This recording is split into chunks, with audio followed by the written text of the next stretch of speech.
costumo pensar que há pelo menos dois tipos de livros grandes, de livros ótimos, de livros sublimes na literatura.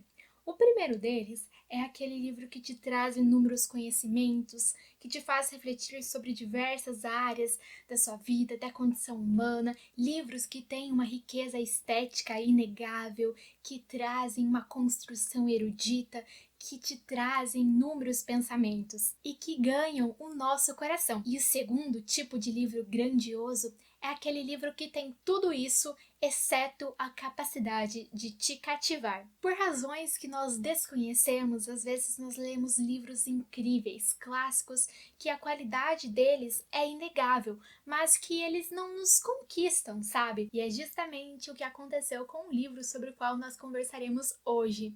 Memórias de Adriano, de Marguerite Yourcenar. Eu tenho até anotado aqui no meu caderno de leituras o dia que eu comecei e o dia que eu terminei essa leitura. Eu comecei no dia 8 de junho e terminei no dia 30 de dezembro, quase no finalzinho do ano, aos 45 do segundo tempo. Foi um livro não necessariamente difícil, mas foi um livro que demanda muita atenção, porque ele vai trazer muitos fatos históricos e ao mesmo tempo muita ficção, muita imaginação.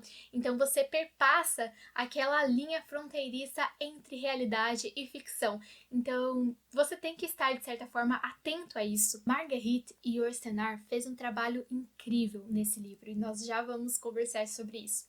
Ela foi, inclusive, a primeira mulher a ingressar na Academia Francesa de Letras no ano de 1980 e foi chamado por muitos franceses como a Dama da Literatura. Yourcenar, na verdade, não é o seu sobrenome, Yourcenar é um anagrama do seu sobrenome verdadeiro, que é Crèvecoeur. Ela nasce, portanto, em Bruxelas, no ano de 1903, e ela dedica boa parte da sua vida na escrita desse livro, Memórias de Adriano. Memórias de Adriano pode ser lido como romance histórico, porque traz fatos ali históricos, mas eu acho que, sobretudo, ele pode ser lido como um livro de memórias imaginárias, porque o nosso narrador é ninguém mais, ninguém menos do que o Imperador Adriano, só que é claro, de maneira fictícia. Esse livro ele foi publicado pela primeira vez no ano de 1951, só que a autora levou mais de 20 anos para escrevê-lo, porque apesar de ele ser um livro de ficção, ela pesquisou a fundo a vida do Adriano, então ela fez pesquisas extensas em bibliotecas, em universidades, foi atrás de historiadores, foi atrás de diversos profissionais também para que pudessem ajudá-la nessa empreitada. Ela chegou inclusive a queimar todos os arquivos que ela tinha conseguido, que ela tinha escrito e desistir, e daí anos depois ela retomou esse projeto e desistiu de novo, e teve um momento que ela diz, porque depois do final do livro ela coloca notas sobre a edição, contando como foi o processo de escrita, isso também é muito interessante na minha opinião. Ela conta que teve um momento na vida dela que ela sentiu como se fosse a voz de Adriano que estivesse dentro dela falando, não, vai, faz isso, você precisa falar disso agora, você precisa dizer isso. Então ela foi e escreveu esse livro e de fato, você lendo esse livro, você pesquisando também sobre o Imperador Adriano, você sente como se fosse ele que estivesse narrando. E é muito interessante desde o início do livro, e desde o início mesmo, porque desde o título, ela comenta que ela escreveu o título Memória de Adriano e não Diário de Adriano, como é mais comum na literatura, porque ela crê firmemente que homens de ação como o Adriano, eles não escrevem diários, eles jamais escreveriam diários, mas por outro lado, eles escreveriam memórias, porque memórias são ali um conjunto de fatos vitoriosos, consagrados das suas histórias individuais. E aí eu já me lembrei do livro Diário de um Homem Supérfluo, do Ivan Turgenev, que vai trazer a história de um homem fraco, um homem intelectual, mas que não era um homem de força, de ação.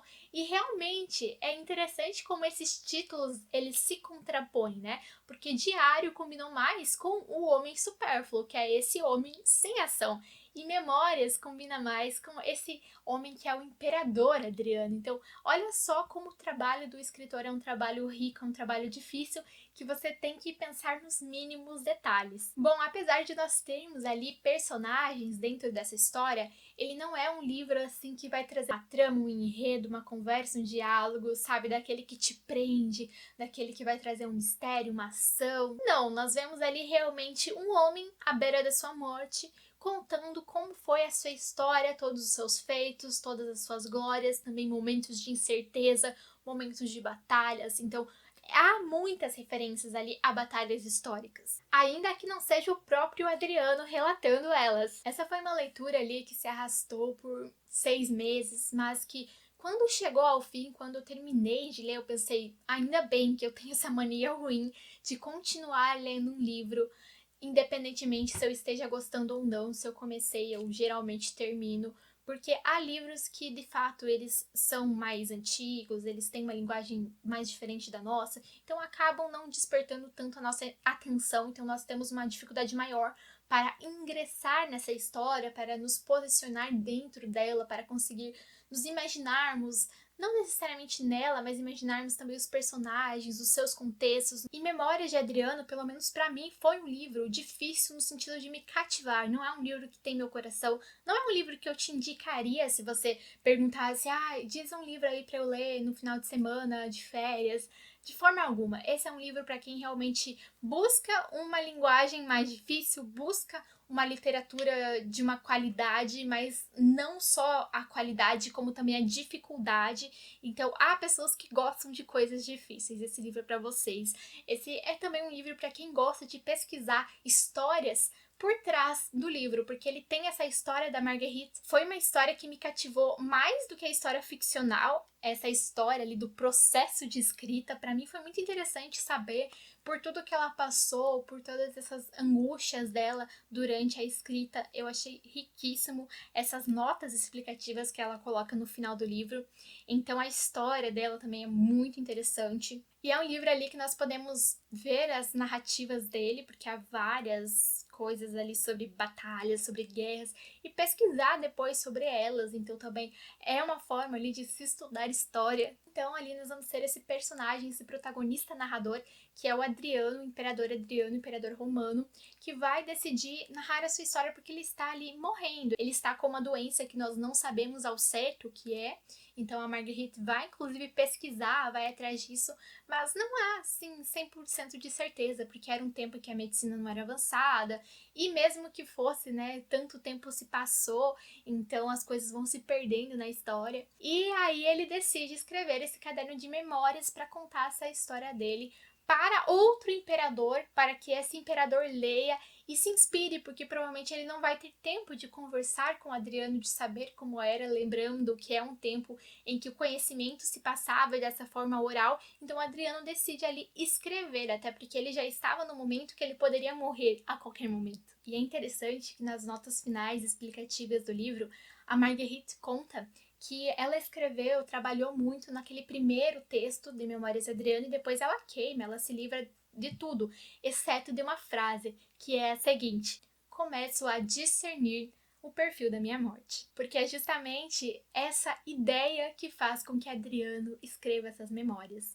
E além de tudo isso, além dessa questão de contar os feitos que ele tinha, há uma grande parte do livro dedicada à escolha do próximo imperador.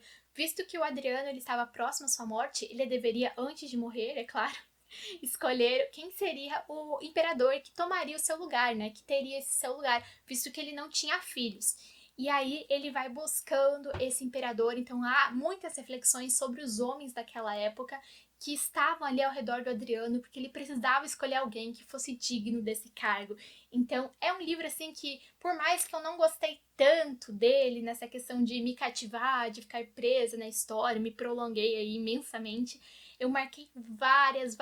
Foi um dos livros que eu mais marquei passagens, trechos incríveis, sabe? Às vezes você abria uma página do nada e tinha lá uma grande reflexão sobre a condição humana do Imperador Adriano. Então, é um livro rico, isso é inegável. E fica a dica aí para vocês, deixem para ler esse livro no momento que vocês tenham muito tempo, no momento que vocês queiram se dedicar a ele. Não é um livro para você ler com outros 2, 3 livros, como a gente costuma fazer aí, não. É um livro que precisa aí de dedicação. Então é isso, espero que vocês tenham gostado da resenha de hoje. Se gostaram, não esqueçam de curtir o vídeo e de se inscrever aqui no canal.